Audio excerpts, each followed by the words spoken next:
What's up, guys? So today I am working on a camber plate install. PRT makes these really nice plates where you cut out the top of your shock tower just like this, and then you weld this plate on top here, and it accepts these S13, S14 camber plates. So I didn't think about making a video on this until about halfway through here, and somebody said, hey, can you make a video? So here we are. So pretty much to start off, what you need to do, you need to remove the strut, which I already have out, obviously, because I started on this.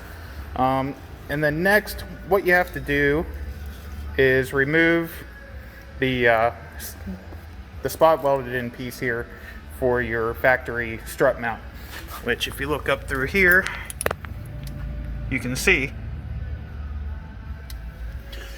So in order to get that out, what you have to do is drill out all the spot welds the whole way around. So I have 3 more to go yet. Don't pay attention to that hole, and that hole. Those are from my old strut tower brace. So let me finish getting these drilled out, and we'll go over what we do next. Okay, now that we have them all drilled out, you're going to find that this is going to stick in here. So what you're going to do is take a pry bar with a hammer and drive it in between there, and that'll help it separate. So after you have everything drilled out and that lower piece taken out, what I like to do then is connect the dots here the whole way around with a sawzall. I cut lines from the center out to the whole way around to each one, and then I start my sawzall blade at an angle and just work my way around then the whole way around. That gets you pretty close to where you need to be as far as putting these camber plates on. Then it doesn't take away too much material, as long as you cut kind of towards the center of where you have drilled out. You can see I still have half of my circle on most of these yet, and there is still plenty of material there for this to overlap for when I go to weld it on here. What I'll do next is get close to where I want it to be and make sure I have enough clearance up underneath here, because there is some caster adjustment with these plates. Now you can see here it's very close, so I got to take a little bit more material away there and on this side so we can adjust our caster front and back. Now what I'll do with that is I'll use the sawzall again, and I'll just trim a little bit of material off here and a little bit back here as well. Okay, so I have this driven down pretty good. Sits pretty flat on here. It doesn't rock around too much. So next what I'm going to do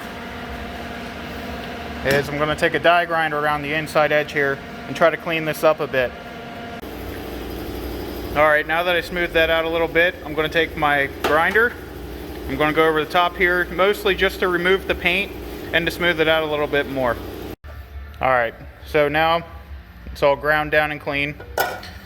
Put your plate on again and make any adjustments that you need to make as far as the flatness of the top of the tower here. Mine's just about as close to perfect as you can get at this point. So we're getting close to the time of welding them in. So for welding these in, when PRT designed these, they included these notches. So you got one here and one here, and you have 2 for the other side as well. So the idea with these notches is you're going to put both plates in place, okay? And you need to run either a laser beam across the 2 plates or a string. And what needs to happen is the string needs to cross, or the beam needs to cross all 4 of these notches here the whole way across. That way you know that these plates are installed straight.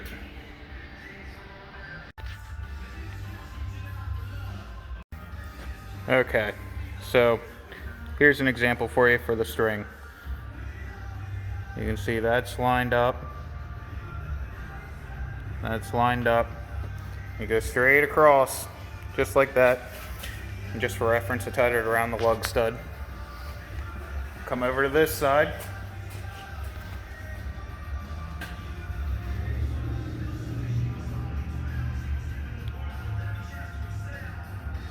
There we go.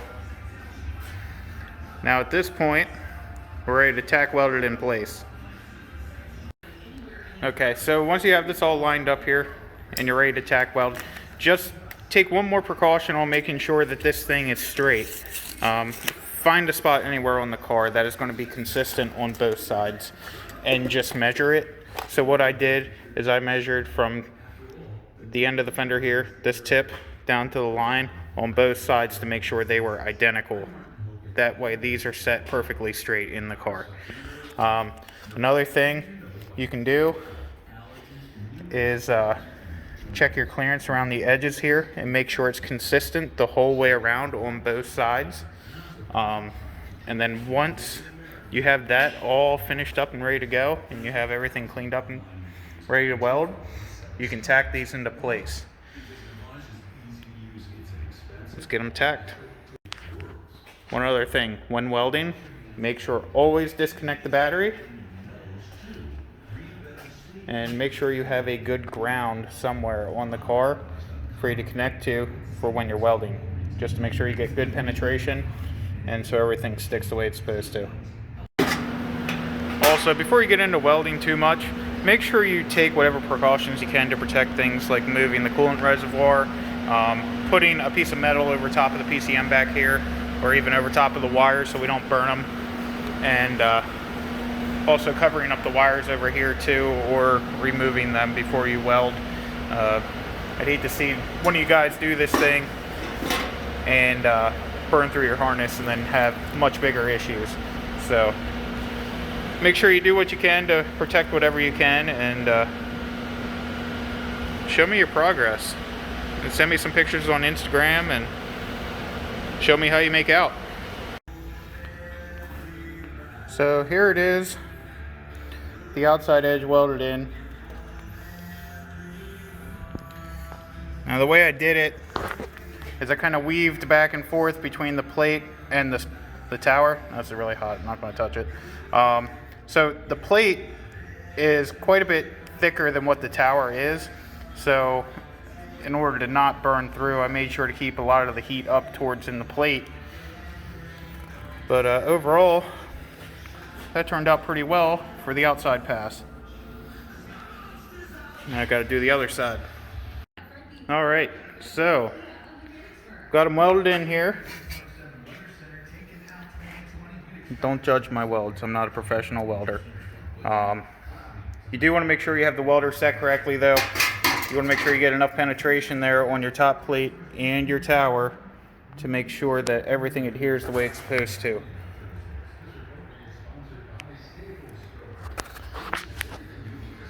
So now you got to let it cool down, and then it's up to you on if you want to leave your welds the way they are. I mean, if you're a professional welder and you can make a pretty weld the whole way around that thing, by all means leave it. Some of you may want to grind it down to smooth it out a little bit. Just don't remove too much material, just smooth it out. And other people get really carried away and will actually use some filler and shape it to look like the factory tower. So again, after these are welded in, I put my plates in here and tighten them up a little bit. And again, just make sure that you have full range of movement here with your caster, just to make sure, you know, any of your welds that may have gone through. I know this one here got a little bit hot, so it did come through just a little bit on the inside there. But you want to just make sure that everything is still able to function the way it's supposed to. So on this, everything here is good. I did the same on this side, checked it out, and again, I do have full range of motion here, front and back, for my caster. Alright, so now next thing, get this cleaned up a little bit and get some paint on it. Alright, so I got everything cleaned up here, and I got some plastic laid around so I can get these painted. Now I'm going to let all of you know that, as well as me not being a professional welder, I am not a professional painter. So do not judge any of this work. I am just putting some paint on it to keep it from rusting, and that is it. I'm not going for making this beautiful strut tower. So this is all about function. So don't be too harsh when you see this finished product. Alright guys, so here it is all painted up. I used a flat black to try to make it match underneath the hood somewhat. You can see it's not quite perfect, but again, we're just going after function here. So now at this point, we let that dry, and it's going to be time to put the struts in. Now, with running these, if you're running a ground control setup, you'll have your ground control top mount. You'll have to get a bearing, and then also there is this small spacer here which allows some play with the camber plate, because when you increase camber, you need to have some sort of way to get angle into the between the strut and the bearing. So on mine are D2s. So for my setup, I had to remove the stock D2 spring and the D2 spring mount on the top. I went with these 550-pound springs, and then I had these custom top hats made, which were made identical to the ground control, but the shaft diameter of my struts are different, so I had to have something custom made.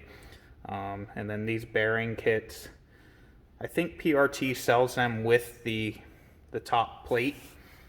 I'm not 100% sure on that, but if you're going with D2s, you have to get one with the proper diameter for the shaft on the strut.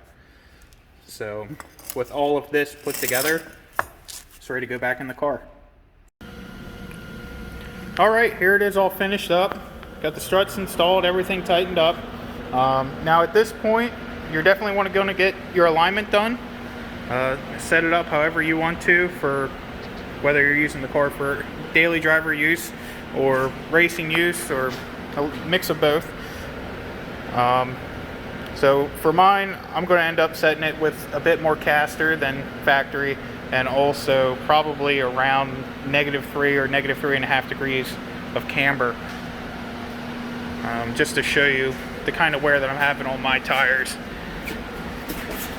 On the outside edge here, you can see this set of Hoosiers was put on midsummer, and all of my wear has been on the outside edge. So what I'll do is I'll get my alignment done. I'm going to end up flipping the tires, and we'll see how she wears at the beginning of the season. So if you like this video, be sure to subscribe, and hopefully we'll have some more of these fun custom fabrication videos. Not that it was really a whole lot of custom fabrication, it was just welding in some new parts. So make sure you leave a thumbs up, and we'll see you in the next one.